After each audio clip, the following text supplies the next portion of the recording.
Atreus, we must be on our way. Get in the boat, boy. Okay, Father. On the way, can you tell me how much impact environmental factors have on the genetic code and functionality of an organism? Well, boy, to answer that question, we must first tackle a few smaller questions. Are you familiar with the concept of epigenetics? No, Father, I've never heard of that. Come, boy. I will tell you in time. Father, you've kept me waiting for hours. Can't you tell me about epigenetics? What we refer to as epigenetics is the process by which chemical signals are placed upon the DNA and RNA of an organism. These signals control which genes are active and which are inactive. Okay, Father, but how? You didn't tell me how the epigenome actually works. In time. Be careful, boy. You never know what to expect. Get back, boy! I'm gonna touch you, man. The boy will never know the truth about epigenetics. You must die. Get off him! Boy, you must listen close. There are three main epigenetic processes that influence the genetic expression of an organism. And what are they, Father? Nice job, boy. The first process is DNA methylation. The process entails the bonding of chemicals to certain parts of the genome, turning said genes off. This effect can be undone in a process called demethylation. Oh, so DNA methylation is how your body adjusts to changes in the environment. Boy, come close. I'm going to tell you about the second epigenetic process. I'm ready, Father. It's called histone tightening. Think of your DNA strands as the shaft of a great spear, and your genes the runes carved on the sides. These runes can be read to give the spear great power, but if you take histones, or in this case some leather wraps, and cover up the runes, they will lose their power. When histones wrap tightly around your DNA strands, your body has trouble reading the genes, and therefore does not carry out those genetic instructions. Do you understand me, boy? I think so, Father. So histones have the same effect as DNA methylation. They just achieve it by a different process. Good. I have taught you well.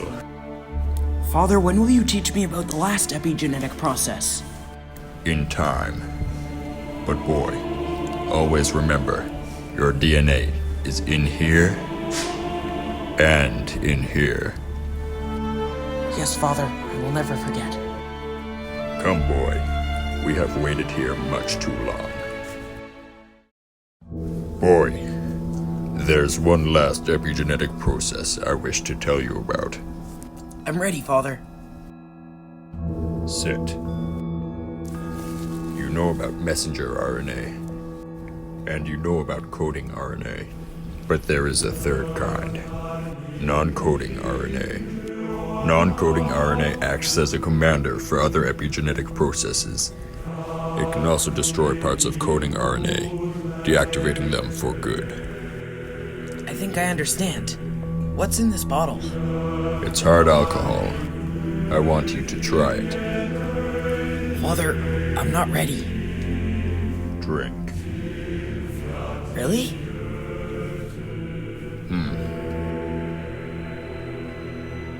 Okay, but how does this relate to epigenetics?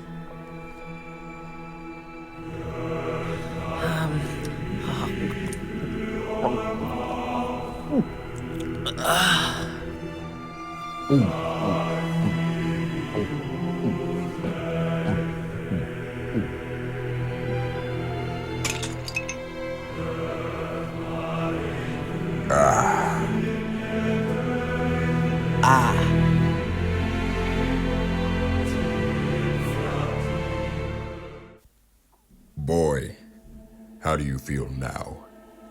Great. so great. Get a hold of yourself, boy. There is a reason I made you drink. Right on, dude. I mean, Father. There are many different ways we can influence our epigenome, one of which being the ingestion of chemicals, such as alcohol. Most chemicals will not make significant epigenetic changes unless they are ingested over a prolonged period of time. You mean this won't last forever? It will not. Aw. All sorts of environmental pressures can affect the epigenome, including diet, lifestyle, and hygiene. These changes are more moderate when compared to that of chemical ingestion and radiation. Okay, Father. Boy, let us put your knowledge to the test. Tell me about the 3 epigenetic processes.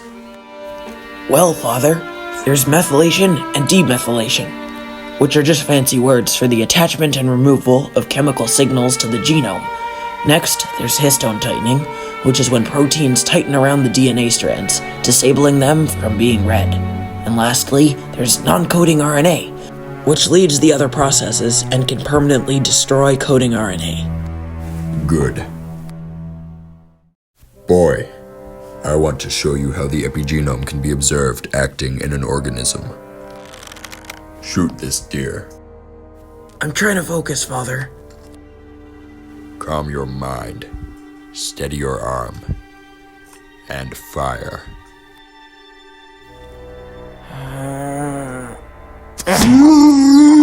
Yes, I got it! Good.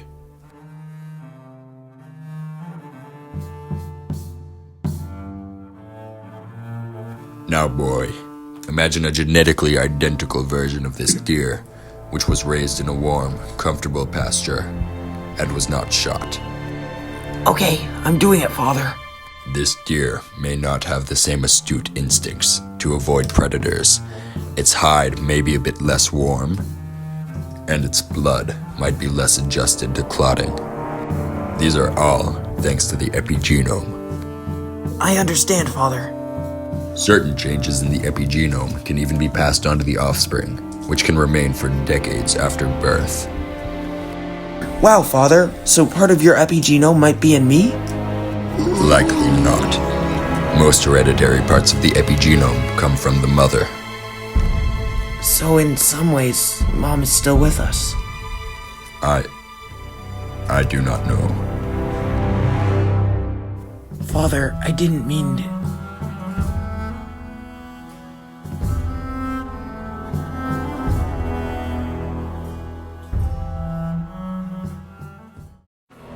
Alright, man. I'm gonna take your son now. He won't take me! Boy, no! Pathetic. Your boy is mine, Kratos. Get off him! Let him go! Toodaloo. Smell you later, bucko. Father, help! Atreus! I'm coming, boy!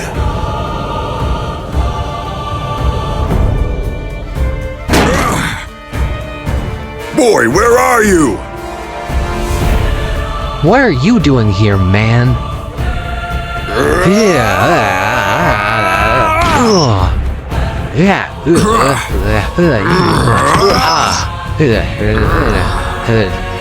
Where is my son?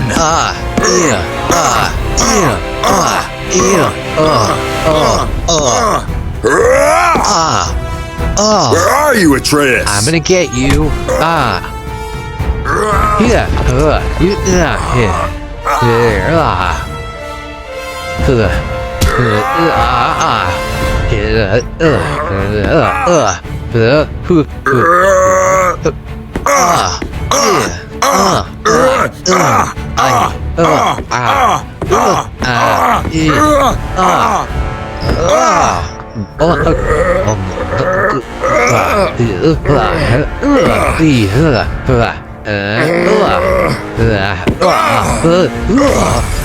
Stay away from my son! I'm here, Atreus. Father. I'm glad you're safe, boy. And I'm glad you know the truth about epigenetics. Thank you, Father. I'm glad you're safe too. So, what's next, Father?